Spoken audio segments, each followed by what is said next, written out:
Hey guys, what's up? Finally, after such a long time, I'm back doing a live. I think it feels ages ago, but I just took a 1 week break, so it feels like it's ages ago.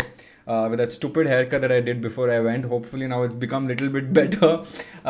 Yeah. By the way, this is live for all the people who are confused whether this was live or not live. This is live, so just to keep you guys understanding with respect to that. Also, very interesting because a lot of people have replied on the comments saying that it's HUL or it's Moltec packaging, etc., etc. A lot of different questions, lot of guesses. Out of it, only one person has guessed this stock correctly, right? By the way, it can't be HUL because I've written it's a mid cap stock. Now, this is a stock that I recently came across. Seems to be very promising.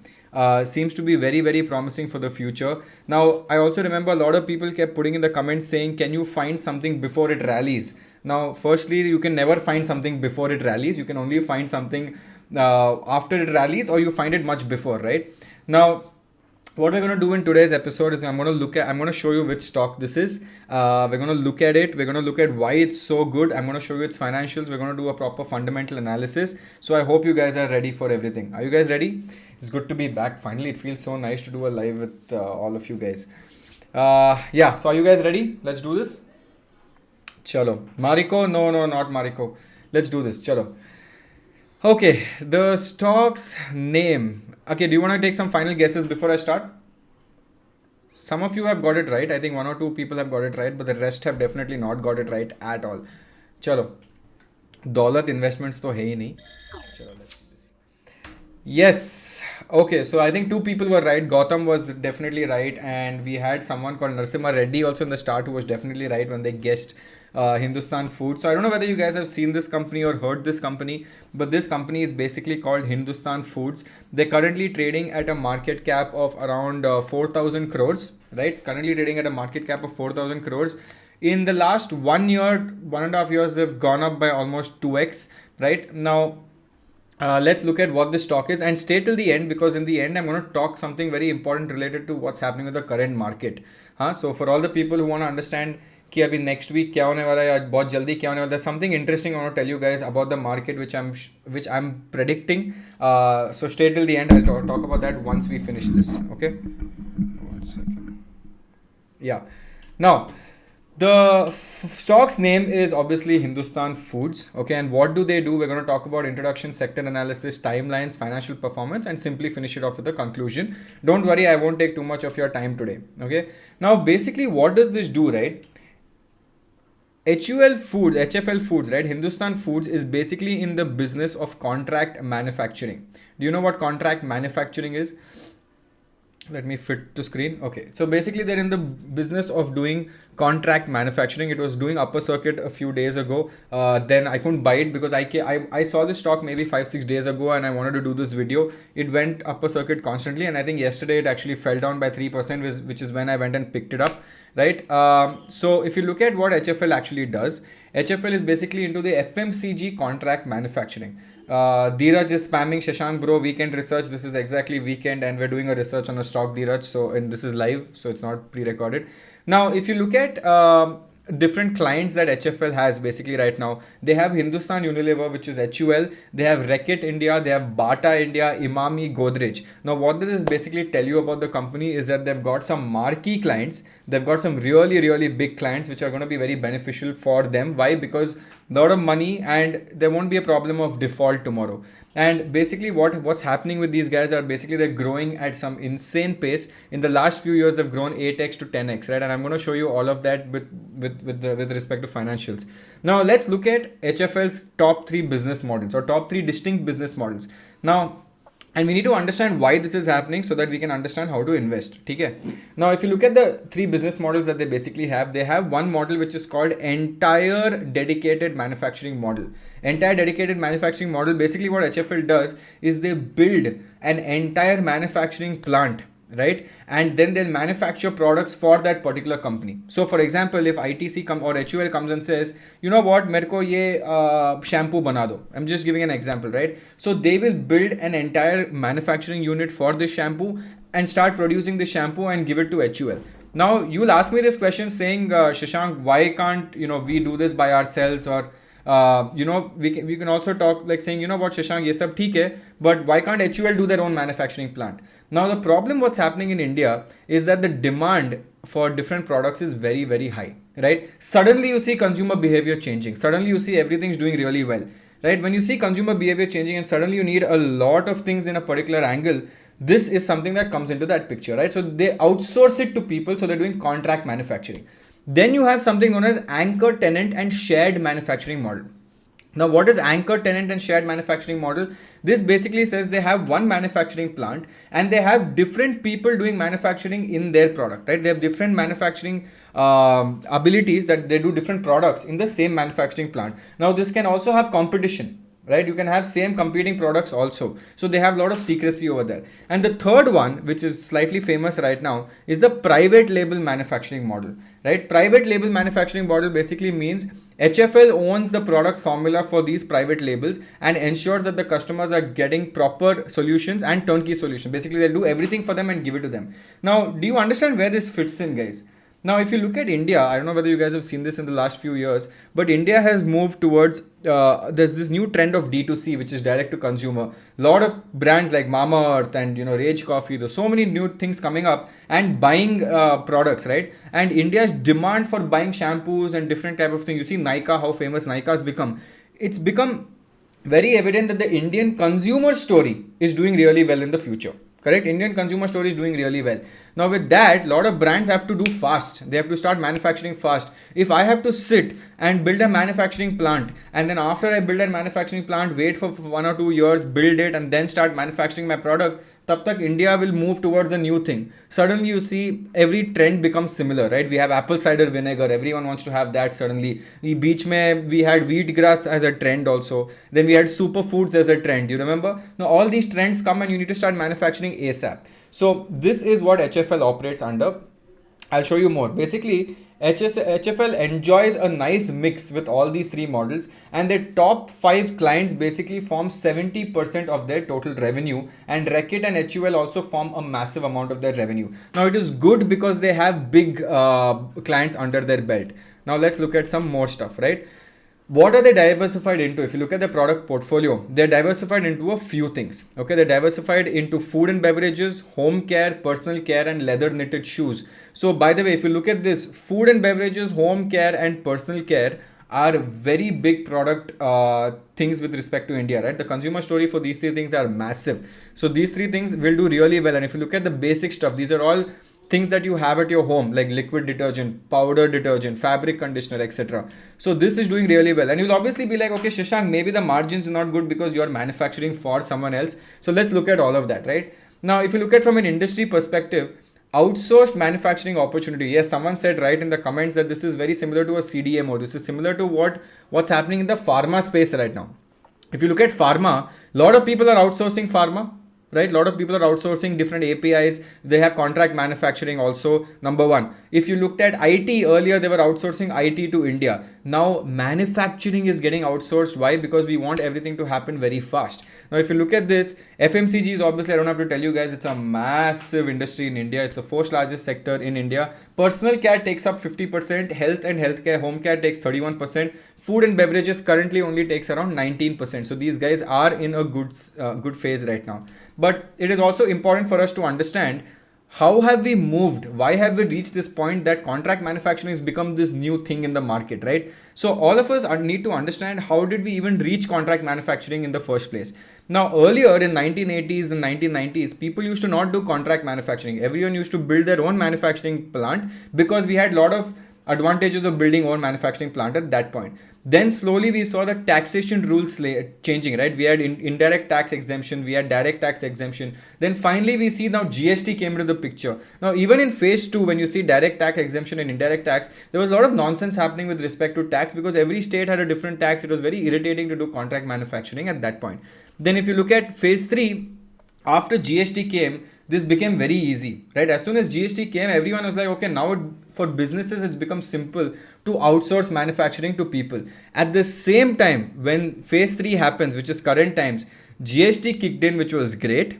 Yes, GST kicked in, which was great. After that, we also saw e-commerce boom happening. We saw a lot of people getting a lot of money in their pockets. So when e-commerce boom happened in this sector, that also did really well, and now the demand for products also became interesting. And we also saw that now what is the future, what we're seeing in phase 4 is that this can become a global sourcing hub like pharma generics. Now India has become like a hub for all the pharma companies to come and outsource their different APIs and formulations.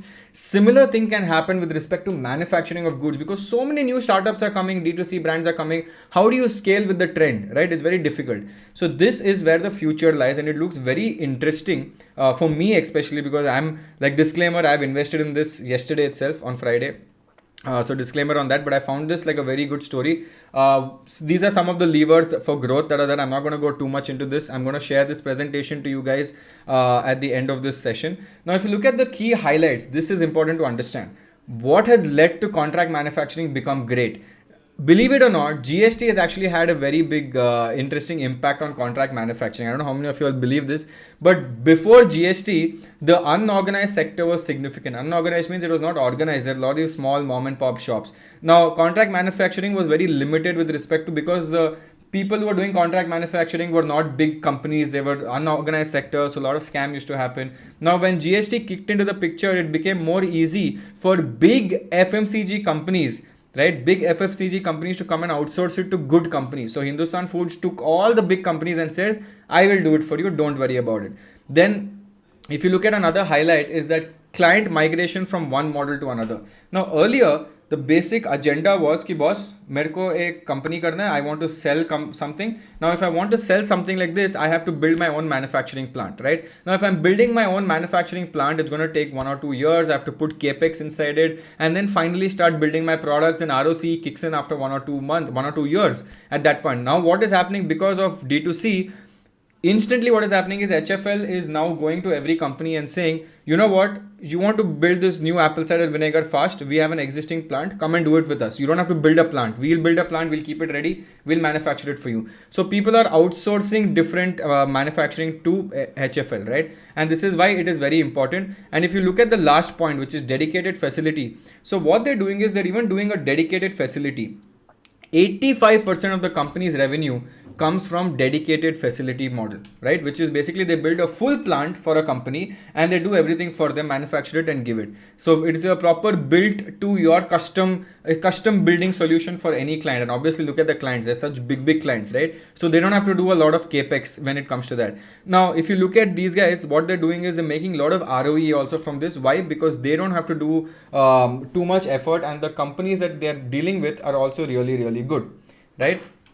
Now, this is the best slide. Guys, I want you to pay attention for 2 minutes and just look at this slide. This is the most important slide, right?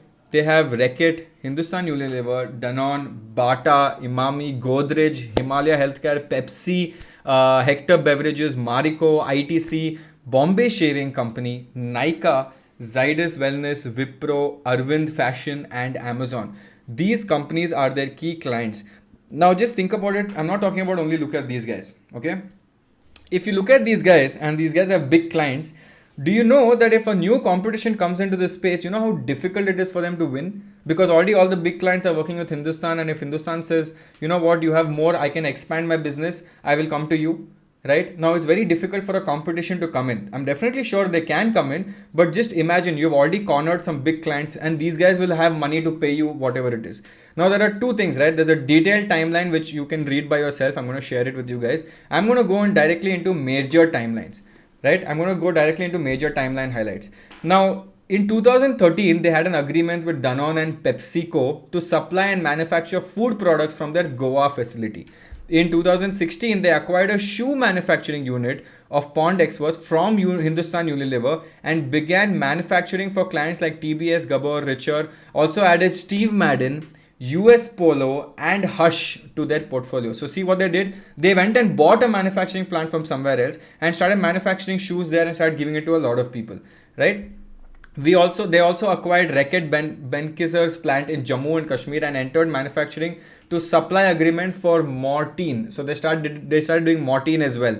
After that, they also acquired a Mumbai-based shoe manufacturing company recently. They acquired 40% stake in this company called ATC Beverages recently, right? Now, this ATC Beverages was basically a company that was engaged in the business of manufacturing and distributing soft drink, energy juices, energy drinks, other stuff, right? All that was also there. They started production at a Coimbatore plant for blending and packaging of tea, coffee, soups. Just see, they're almost bloody everywhere. Right? This is what I love about this, because they're almost there everywhere.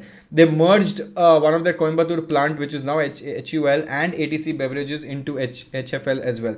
So all these are super important to understand. Now, look at the financial performance. Now, I want to show you the money. Okay, look at the revenue jump. In FY17, they were making 39 crores. 17, they were making 39 crores. 18, they made 140 crores. 19, they made 493 crores. 20, they made 773 crores. And FY21, they made 1389 crores. Are you guys looking at the revenue jump year on year? And can you see how significant it is there year on year right now? Right? 39, 140, 493, 773, 138. It is massive. It's not 10% jump. It is massive, massive revenue jump that's happening. And it's not only revenue. Look at the EBITDA as well. 3, 11, 33, 57, 86. EBITDA is also jumping at the same rate. Now, you'll leave EBITDA. If you think there's a lot of debt, go down.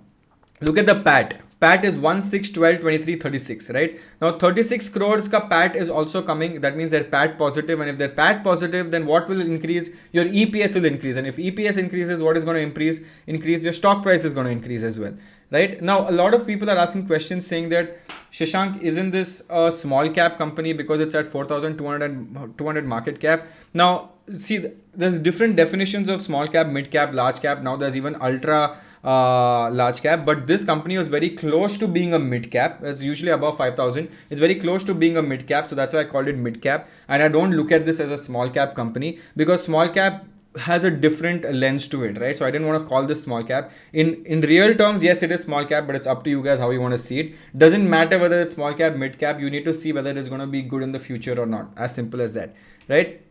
Now, if you look at the total revenue, now look at this graph, okay? If you look at the total revenue, 483 crores in this quarter.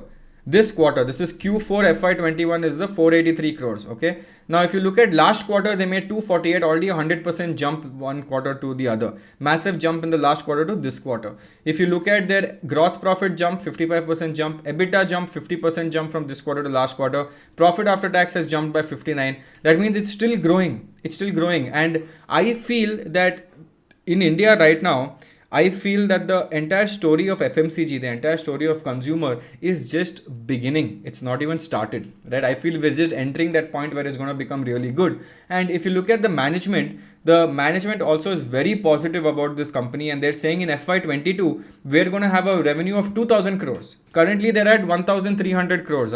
They want to reach 2,000 crores. And they're saying in 2,000 crores, we'll have by FY22 end with EBITDA margins of 5-6%. And the sales are going to grow up by 45%. This is the goal of the company, and they're also ready to do a lot of acquisitions as well, right?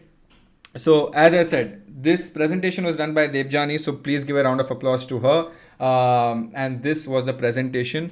Now I'm just going to shut the presentation down one sec, and I'm going to show you the company, right? Look at this. Okay, in the last 1 year, the company has gone up by around 138%. But again, it's not very important to see last 1 year. Why we don't want to see last 1 year, guys? Because if you look at last 1 year, the bull run was going on in the last 1 year. So let's not look at the last 1 year. Let's look at the last 5-year graph, and we'll see year on year what is happening. So in August 2019, they grew by 68%. Okay, this was before the bull run, guys. August 2019, they grew by 68%. In 2020, they went up by 131%. And then now they again went up by another 30% in 2021 up till now. Now, I feel so now someone's saying P ratio is extremely high. It's 124, it's 99. I think it's overvalued too. How many of you all know how P ratio actually works? How many times have I told you P ratio is not the definition of a company being overvalued or undervalued? How many of you all remember this? That I told you this, right? P value is not an indication of a company being undervalued or overvalued. I've told this 100 times to people that it is not a exact value. Can someone tell me why it's not an exact value? or why P ratio doesn't make sense. Why P ratio doesn't make sense. Okay, I'll tell you why P ratio doesn't make sense. In a fast growing company, okay, in a fast growing company, P ratio doesn't make sense. So for example, if you looked at Dixon's P ratio, do you guys remember Dixon? Okay, Dixon is a P ratio 155. The whole year Dixon had a high P ratio. This was Dixon's growth. At any given point of time, Dixon had a high P ratio. Any given point of time, and any point of time, they had a high P ratio. It still went up massively, right? Now, if you look at Hindustan Foods right now, the EPS is, okay, you're saying P ratio 124 is very high. The reason why growth companies have high P ratio is because they're growing so fast that the market is currently adjusting to the next level of growth. You get my point? Now, if the company comes and says, like the management has come and said, कि अभी मैं तो 2000 crore बनाने वाला हूँ. Okay, let's look at this. I'll show you something. The company is basically saying this year we made 1389 crores. Next year, by FY 2022, we are going to make how many crores? 2000 crores in revenue. Okay, so let's assume 2000 crores in revenue, and they said their EBITDA margin is going to be at 5%. So let's take 5% right now. It is going to be 100 crores. Okay, so if you're saying 100 crores is their income at the end of FY22, assuming nothing changes from the share, right now nothing changes from the share, EPS will go up by 3 times approximately, right? EPS will go up by 3 times. So that is 16 into 3 is approximately 48. Right now, if you're saying my EPS at the year end might be 48, looking at, assuming nothing changes, okay, assuming the shareholding pattern doesn't change, assuming they maintain 5% EBITDA and they reach 2000 crores, it will become 48 rupees. Assumptions, okay, assuming it becomes 48 rupees. Now what is your current EPS? If you're saying EPS is 16 and the price is 2026, then what is your P ratio, assuming forward P ratio? Right, if you take 48 and do all that, you take forward P ratio, it will be completely different, right? So P ratio, whether it's 99, whether it's 144, whatever it is, does not actually matters, because the growth of the company matters. Because what happens is, when the company is growing really fast, the P ratio will automatically adjust to everything. So currently, if you look at the P ratio according to the future P ratio, take 2026 and I divide it by my EPS of 48 is what I think is going to be at the year end. The current current P ratio for me shows 42, right? For me, it's 42. It's not 124. It's not 99. For me, it's 42, and that's completely fine, right? So I don't think it's very undervalued. So that is how you look at things. Now let's look at the balance sheet over here. Okay, so if you look at the balance sheet, if you look at their equity, they have equity of 222 crores. If you look at their liabilities, let's look at their debt. They have debt of 185 crores. Okay, that is not bad. 185 crores debt. 185 crores debt, I don't think is quite significant right now. The reserves and surplus is little low. So their debt is 185 crores, but how much are they making in a year? They're making approximately 34 crores. Look at their interest in a year. Let's look at their interest. Their interest is 13 crores. Now, if you look at interest, let's calculate the interest coverage ratio. Interest coverage ratio is calculated as interest amount divided by EBITDA. Okay, interest coverage ratio is 13, which not EBITDA divided by interest. Okay, so that's 60. The 84 is the EBITDA divided by 13. Their interest coverage ratio is 6.5 times. That means 6.5 times they have more to actually, they can actually pay their debt 6.5 times. So the interest coverage ratio is also by, right? Now, did you guys understand what I was trying to tell you? Did you guys understand about the company? For me, it looks, again, this is not a recommendation for buy or sell. I'm constantly telling that again and again. For me, this seems like a good growth story. Why? Because two things. I only look at different trends in the market. I don't look at the financials. I look at what is going to happen in the future, right? I'm only looking at future. I feel Dixon will be very good in the future. Why? Because 5G is coming in, because mobile is coming in, because the manufacturing of mobile is going to be insane, right? So Dixon's going to do really well there. Now, the same thing I'm observing here, just like how pharma had the formulation boom, I feel this also has its same boom. So I've really liked that element. Awesome. Did you guys like it? Did you guys enjoy this? Okay. Now, coming back to, this was the end of this review. Okay, and I'm still not done, but this was the end of this stock review. First of all, if you guys liked it, I want you to hit the like and subscribe button before we continue. Okay. Awesome. Now, I want to tell you something else. Okay, I want to tell you something else which is quite interesting. So have you looked at, one second, let me just open this. Have you looked at what's happened in the market in the last 5 days? Have you looked at what's going on in the market in the last 5 days? In the last 5 days, the Sensex has been going up and breaking record after record after record after record. Yes, everyone's happy. All of you are happy. Mad bull rush is happening, record after record after record. But is it good to have such a bull run, or is it good to have such a record after record after record, or is it considered a little bad? Right? What do you guys think? Is it good or is it bad? Now, why I'm asking this question is because I feel that the market has gone up in the last 5 days a bit too much. A bit too much. It's not gone down at all. It's gone up a bit too much. And whenever something goes up like this, no, a bit too much, I get slightly worried. You know why I get slightly worried? Because whenever something like this happens, we usually see a correction. Like if you look at Sensex right now, if you look at Nifty right now, Nifty has gone to 17,300 already. So fast. Right, so fast it's gone to 17,300, and this is not very sustainable, because I don't like when things go up too fast, because usually when things go up too fast they usually tend to come down. I'll show you some stuff, okay, and I'll show you how this works as well. One sec. Okay, let me share my screen. So I've just opened my trading view. Okay, this is basically my trading view that I use. Okay, let me just do this from a zoomed out perspective.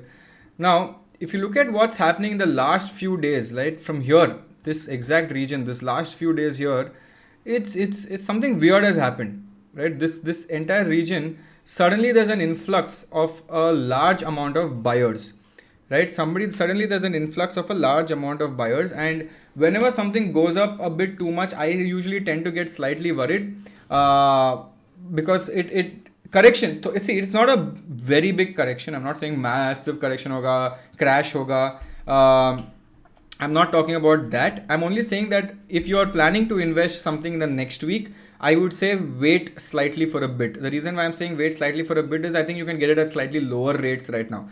And if you look at our Nifty heavyweights, right? Let's look at our Nifty. Do you guys know who's Nifty's heavyweight? Can someone tell me in the chat who is Nifty's heavyweight? Who is Nifty's heavyweight in the chat?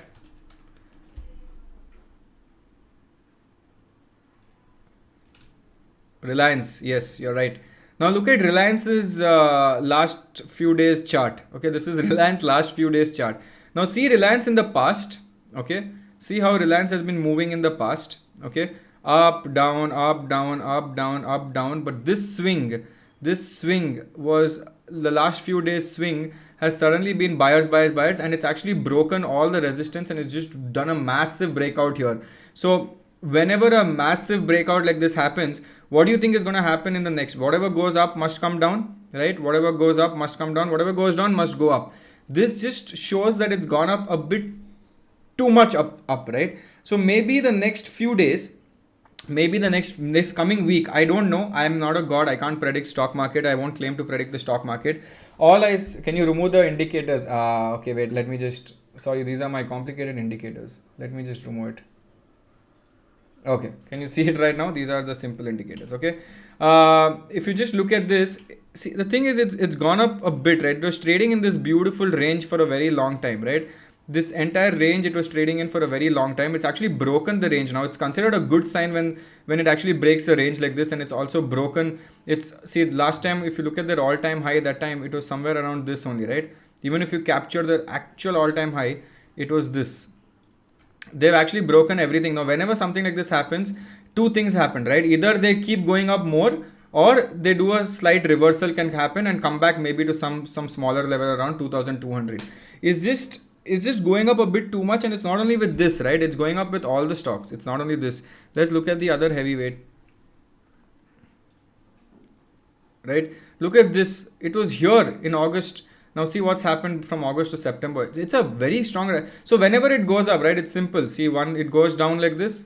Then you'll see it go up.